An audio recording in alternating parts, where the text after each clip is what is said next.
তো ফেমাস হলো না, তো কাপড় লাগিয়ে দিল তো বেরিয়ে তাহলে তো মুখগুলো তো দেখানো, হ্যাঁ পাবলিক তো চিনে যায়।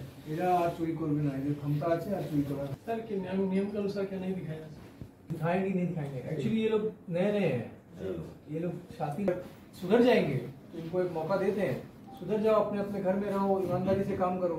एक मौका दिया मैंने, अगर अभी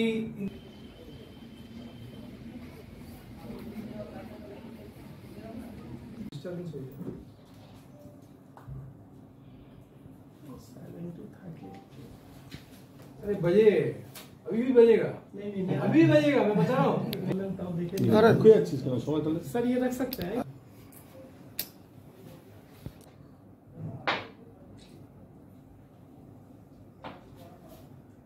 जी सर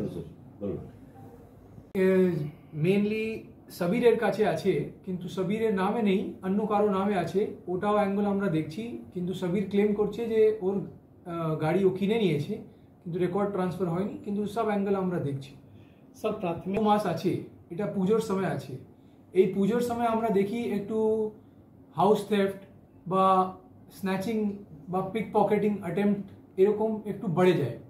এটার কারণ এটাই আছে যে অনেক ক্রিমিনাল গ্যাংও এখানে আসে বা মুভমেন্ট করে, আর মানুষও একটু যে ঘোরাফেরা করে ওরা একটু ফ্রিলি ঘোরাফেরা করে।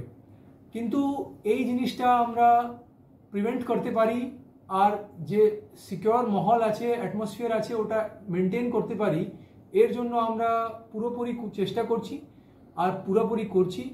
আমাদের মাননীয় সিপি সাহেবের নেতৃত্বে আমরা এখানে প্রচুর সিসিটিভি ক্যামেরা বসিয়েছি, যেটাতে আমাদের ডিটেকশন ক্রাইম ওয়ার্ক খুব সুইফট হচ্ছে, খুব তাড়াতাড়ি হচ্ছে এবং খুব এফিশিয়েন্ট হচ্ছে।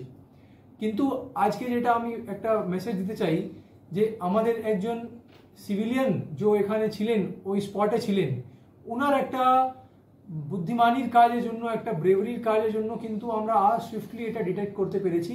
সেই জন্য আমি একটা যে সিম্পল মেসেজ দিতে চাই যে মানুষ যখন বাইরে যাবে, পুজোর সময় ঘুরতেও যাবে বা শপিং করতে যাবে, তো নিজেও একটু সচেতন হয়। মানুষের সচেতন থেকে বড় কোনো ক্রাইম ওয়ার্ক কিন্তু নেই।